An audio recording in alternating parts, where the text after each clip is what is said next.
Today we will discuss about Hadoop और जो objectives हम अचीव करना चाहेंगे इस टॉपिक की कंप्लीशन के बाद और Hadoop की डिस्कशन के बाद कि हम इस काबिल हो सके कि Hadoop है क्या और उसके जो की फंक्शंस हैं वो बेसिकली क्या क्या हैं वो हम एक्सप्लेन करने के काबिल हो जाएं। अब इनिशियली बताया था कि Hadoop आपके पास है क्या, open source platform for distributed processing of large data. Hadoop is a simplified programming model that makes it easy to write distributed algorithms। अब बुनियादी तौर के ऊपर ये उसी वो जो गूगल का पेपर था उसी की बेस के ऊपर ये डेवलप हुआ और जो उस डिस्ट्रीब्यूटेड फाइल सिस्टम की या उस मैप रिड्यूस का जो एक कंसेप्ट वहाँ पे पेश किया गया था, उस डिस्कशन को बुनियादी तौर के ऊपर पॉपुलैरिटी जो है वो इस ओपन सोर्स प्लेटफॉर्म की बेस के ऊपर जो है वो हुई और ये कंसेप्ट जो है वो फिर पॉपुलर होने के बाद डिफरेंट एरियाज़ के अंदर जो है वो उसको इम्प्लीमेंट होने लगा, फेसबुक में, याहू में एंड सो ऑन। अब यहाँ पे जब हम इसको चूँकि अब इस प्लेटफॉर्म के अंदर आपने क्या करना है कि distributed processing of large data जो है वो बुनियादी तौर पे ये प्रोवाइड करता है। अब है क्या जो इसके की फंक्शंस हैं वो आपके पास होते क्या हैं Hadoop के अंदर। तो Hadoop के जो फंक्शंस हैं वो आपके पास क्या है कि the distribution of data and processing across machines. एक तो आपके पास ये है कि वो जो भी आपने उसको डाटा प्रोवाइड किया वो उसको तमाम मशीन्स के अंदर जो डिफरेंट डिस्ट्रीब्यूटेड एनवायरनमेंट के अंदर है उनके अंदर स्कैटर्ड करे और उसके ऊपर जो भी प्रोसेसिंग परफॉर्म करनी है वो आपके पास है। और मैनेजमेंट ऑफ द क्लस्टर, जब आपने उन मशीन्स को कंबाइन करके एक क्लस्टर की फॉर्मेट के अंदर लेकर आ रहे हैं तो अब Hadoop की जो फंक्शनैलिटी में ये चीज़ भी शामिल है कि वो उस क्लस्टर को जो आपने फॉर्म किया है बेसिकली उसको भी मैनेज करे। ठीक है, अब हम देखते हैं कि इसके जो Hadoop है ये चूँकि डिस्ट्रीब्यूटेड एनवायरनमेंट के अंदर हम डिस्कस कर रहे हैं तो डिस्ट्रीब्यूटेड एनवायरनमेंट के अंदर हमें क्या चाहिए होती है, स्केलेबिलिटी आपके पास हुआ करती है। तो आपके पास जो है वो स्केलेबिलिटी के हवाले से Hadoop का क्या है, Hadoop can reach massive scalability by exploiting a simple distribution architecture and coordination model. कि इट मीन्स कि Hadoop के अंदर ये जो स्केलेबिलिटी वाला फंक्शन है वो काफ़ी इफ़ेक्टिव आपके पास है। ठीक है, अब इसमें huge clusters can be made up using जो कमोडिटी हार्डवेयर्स हैं जो बुनियादी तौर के ऊपर आपके पर्सनल कंप्यूटर्स हैं या जो क्लाइंट साइड की जो मशीन्स है बुनियादी तौर पे उन्हीं को ही हम यूज़ करते हुए जो है वो क्लस्टर्स जो हैं वो डेवलप कर सकते हैं। ठीक है, अब उसकी रीज़न ये हुआ करती है कि अगर आपके पास एक पैरेलल कंप्यूटिंग मशीन्स में लेता हूँ जिसके अंदर 1000 CPUs जो हैं वो आपके पास हों, अब ये काफ़ी एक्सपेंसिव है। एक चीज़ याद रखिएगा कि आपके पास जब एक ही मशीन के अंदर आप 1000 CPUs लगा रहे हैं तो उसका अब आप उस आर्किटेक्चर के अंदर देखें तो 1000 CPU की हीट की वजह से आपने जो उसका कूलिंग मैकेनिज़्म ही लगाना है वो ही काफ़ी एक्सपेंसिव हो जाएगा। फिर हर CPU के साथ की वो जो लोकल आपके पास रजिस्टर्स हैं और रजिस्टर्स के बाद की वो जो कैशे है ये शेयर्ड मेमोरी है, तो ये जो हायरार्की जब आप डिफ़ाइन करेंगे तो वो आपको दिखाई देगा कि ये तो बहुत ज़्यादा एक्सपेंसिव आपके पास आ रहा है। ठीक है, तो उसको एक ही सिस्टम के अंदर वो सारे का सारा एम्बेड करना वो मुश्किल है, एक्सपेंसिव है। उसकी बजाय अगर आपके पास सिंगल CPU के 1000 सिस्टम्स हों तो वो इतने कास्टली नहीं हैं। या जो आपके क्वाड कोर मशीन्स हैं अगर आपको 1000 ही CPUs चाहिए तो क्वाड कोर मशीन्स ले लें और वो 250 आपके लिए इनफ हो जाएंगी। तो ये उनके मुकाबले में चीप सोल्यूशन आपके पास हुआ करता है और उनको जब आप उसकी क्लस्टरिंग कर देते हैं तो वो आपको उसके करीब करीब की आपके पास जो है एक ऑप्टिमल आपके पास सोल्यूशन जो है वो प्रोवाइड कर रहा होता है। ठीक है, तो clusters can easily scale up with a little or no modifications to the program. कि आपकी जब आपने एक प्रोग्राम राइट किया है क्लस्टर के लिए, तो अगर आप उसमें कुछ ऐड करते हैं, उसकी स्केलिंग करते हैं, तो उसमें बहुत रेयर होगा या एक मिनिमल आपके पास चेंजेस रिक्वायर्ड हुआ करती हैं आपकी एप्लीकेशन के अंदर, आपके प्रोग्राम के अंदर उसको कोप अप करने के लिए। ठीक है, अब यहाँ पे ये हदूप की स्केलेबिलिटी के हवाले से बात हो रही है। ठीक है, अब हदूप के जो कंपोनेंट्स हैं वो आपके पास क्या आ जाएंगे। ठीक है, हदूप के कंपोनेंट्स में एक आपके पास क्या है, HDFS है, यह हदूप डिस्ट्रीब्यूटेड फाइल सिस्टम है। ये आपके पास को जो प्रोवाइड करता है वो क्या करता है कि abstraction of A file system over a cluster, कि एक क्लस्टर है और याद रखिएगा कि उस क्लस्टर के जो कंपोनेंट्स हैं वो आपके पास क्या हैं, वो कंप्यूटर्स हैं। ठीक है, उनके अपनी हार्ड डिस्क हैं, उनकी अपनी फंक्शनैलिटी है, तो उसके ऊपर की एक एब्स्ट्रैक्शन है जो file system over a cluster है ये प्रोवाइड कर रही होती है। और आपके पास ये है कि stores large amount of data by transparently spreading it on different machines। ठीक है, ये HDFS का कमाल हुआ करता है कि वो जो उसके क्लस्टर के अंदर एट डिफरेंट जो आपके पास मशीन्स हैं, वो डाटा को उनके अंदर जो है वो क्या कर रहा होता है, डिस्ट्रीब्यूट कर रहा होता है। और ये याद रखिए कि आपके पास इसमें से हम कह सकते हैं कि इनका एक सर्टन आपके पास साइज़ है कि इतना साइज़ का चंक जो है वो एक पे आएगा, फिर अगला आगे, फिर उससे आगे, फिर उससे आगे। तो वो इस तरीके से तमाम मशीन्स के ऊपर जो है वो चंक्स हैं वो क्या कर देता है, डिस्ट्रीब्यूट कर देता है। अब वो चंक्स डिस्ट्रीब्यूट होने की वजह से है कि फ़ाइल जो है वो एक सिस्टम के ऊपर, बहुत बड़ी फ़ाइल, वो किसी एक सिस्टम पे नहीं है, तो क्रैश की सूरत के अंदर उसके कुछ कंपोनेंट्स जो हैं वो आपके पास अवेलेबल होते हैं अगर रेप्लिकेशन ना हो। अब जब हम डिस्ट्रीब्यूटेड एनवायरनमेंट में अंदर आते हैं तो चूँकि रेप्लिकेटेड भी हुआ करती है कि इट मीन्स कि वो एक इन्फॉर्मेशन या एक चंक जो एक जगह पे रखा हुआ है, इसको आपने रेप्लिकेट करते हुए किसी और लोकेशन के ऊपर भी रखा हुआ है। जब ये रेप्लिकेशन आ जाती है तो उस केस में ये होता है कि अगर एक मशीन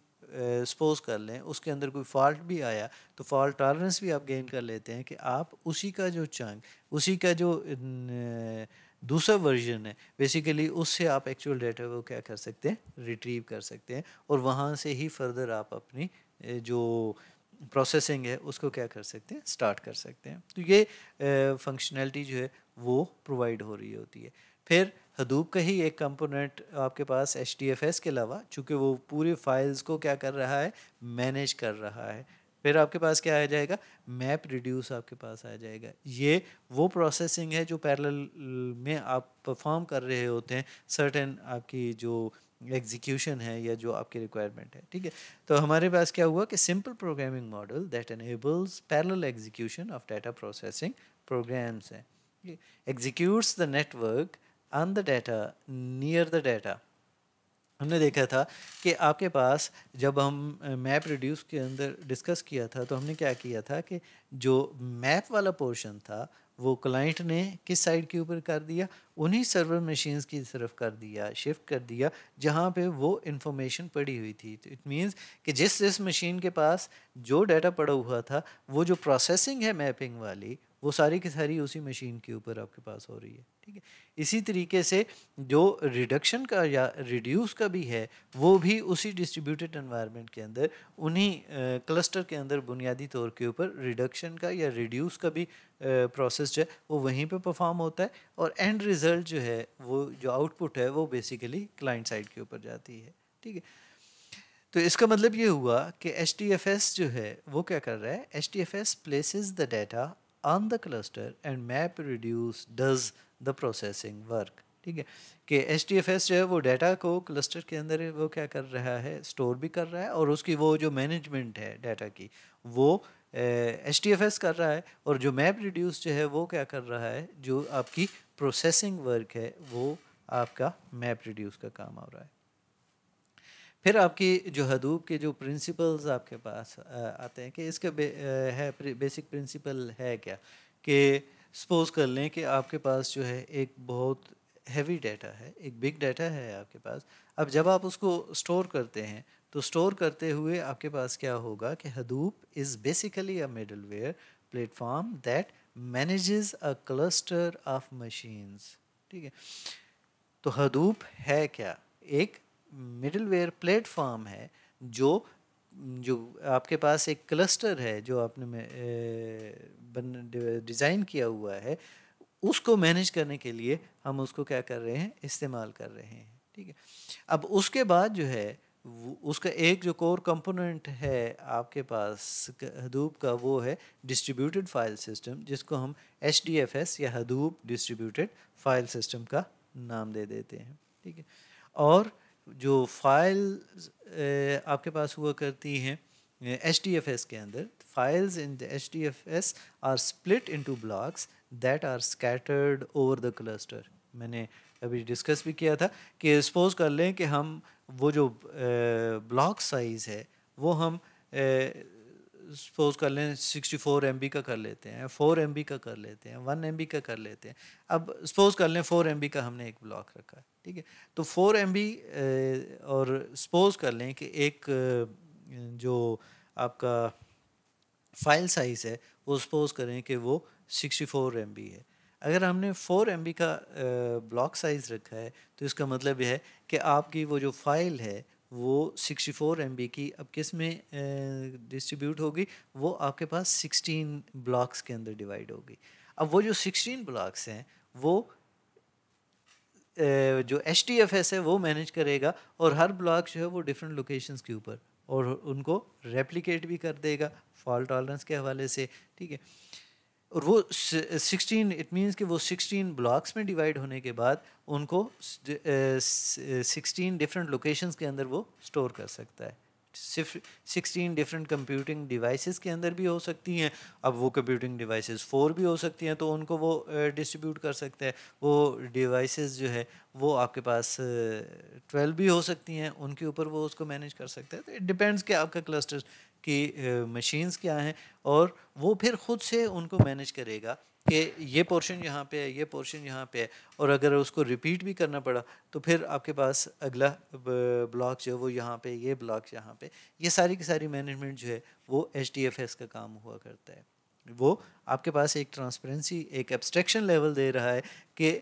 यूज़र को यही नज़र आ रहा है कि वो 64 MB की एक आपके पास फाइल है, हालांकि जो HDFS जहाँ पे स्टोर कर रहा है वो, अगर हमने 4 MB का एक अगर ब्लॉक साइज़ लिया है तो वो 16 ब्लॉक्स के अंदर उसने स्टोर किया हुआ है, लेकिन एंड यूज़र के लिए वो एक ही 64 MB का एक ब्लॉक उसको नज़र आ रहा होगा। ठीक है, तो ये HDFS का जो है वो एक काम हुआ करता है। The cluster can grow indefinitely, logically आपके पास है, simply by adding new nodes. ठीक है, कि नई नोड्स ऐड करते हुए हम उस क्लस्टर का साइज़ जो है वो उसको क्लस्टर को क्या करवा सकते हैं, ग्रो करवा सकते हैं। ठीक है, अब जब हदूप के कंपोनेंट्स की बात करते हैं तो हदूप के अंदर आपके पास क्या आ जाता है, मैप रिड्यूस हुआ करता है और HDFS हुआ करता है। दो कंपोनेंट्स हैं आपके पास हदूप के, वो एक मैप रिड्यूस जो प्रोसेसिंग वाला काम करता है, और map reduce and Hadoop file system है या HDFS आपके पास है। ठीक है, तो हदूप एंड मैप रिड्यूस के अंदर आपके पास क्या हुआ करता है, आप काम क्या कर रहे हैं कि जो आपकी मैप रिड्यूस या MR है works on big files loaded on HDFS, कि जो मैप रिड्यूस है वो जो हदूप फाइल सिस्टम है, डिस्ट्रीब्यूटेड फाइल सिस्टम है, उसके अंदर की जो लोडेड फाइल्स हैं बुनियादी तौर के ऊपर उन पे प्रोसेसिंग कर रहा होता है। ठीक है, अब each node in the cluster executes the MR program, MR stands for map reduce, MR program in parallel applying map and reduces phases on the block it stores। अभी जैसे बात की थी कि हमने 16 ब्लॉक्स के अंदर अगर उसको 16 नोड्स के अंदर स्टोर किया हुआ है, तो इट मीन्स कि जब आपके पास जो वो मैप रिड्यूस का प्रोग्राम है वो पैरेलली अब उन 16 नोड्स के ऊपर एग्जीक्यूट हो रहा होगा, उन 16 ब्लॉक्स के ऊपर, क्योंकि हर ब्लॉक के ऊपर इंडिविजुअली वहाँ पे वो जो भी प्रोसेसिंग है वो लोकली आपके पास हो रही होगी। ठीक है, तो ये आपके पास इसमें जो मैप रिड्यूस है वो हदूप के अंदर जब काम कर रहा है, अब जो आउटपुट है वो हम हर एक की वो आपके पास क्या आ जाएगी, HDFS के अंदर जो है वो राइट आपके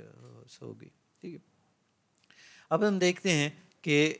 इसमें अच्छा क्या है और बुरा क्या है, हदूप कहाँ पे यूज़ किया जा सकता है इफ़ेक्टिवली और कहाँ पे इसकी परफॉर्मेंस जो है वो बेहतर नहीं हो सकती। Hadoop is good for repetitive tasks on big size data, यानी जब आप एक आपके डाटा का साइज़ जो है वो एनॉर्मस हो तो इन दैट केस आप हदूप को यूज़ करेंगे तो वो आपको एक अच्छी परफॉर्मेंस जो है वो प्रोवाइड कर रहा होगा। ठीक है, आपके लिए क्या होगा कि not good for replacing R D B M S जो रिलेशनल डेटाबेस मैनेजमेंट सिस्टम है, ये बेसिकली उसकी रिप्लेसमेंट नहीं है हदूप की। ठीक है, हदूप जो है वो उसकी रिप्लेसमेंट में नहीं काम कर सकेगा। ठीक है, Hadoop is not good for complex processing requiring various phases and or iterations। ठीक है ना, तो हदूप उसके लिए भी इफ़ेक्टिवली काम नहीं करता। फिर जो हदूप जो है वो स्मॉल सेट ऑफ डाटा या मीडियम साइज ऑफ डाटा के ऊपर प्रोसेसिंग करने के लिए भी एक इफ़ेक्टिव आपके पास जो है वो नहीं है, या आपको ऑप्टिमाइज रिजल्ट्स नहीं प्रोवाइड करेगा।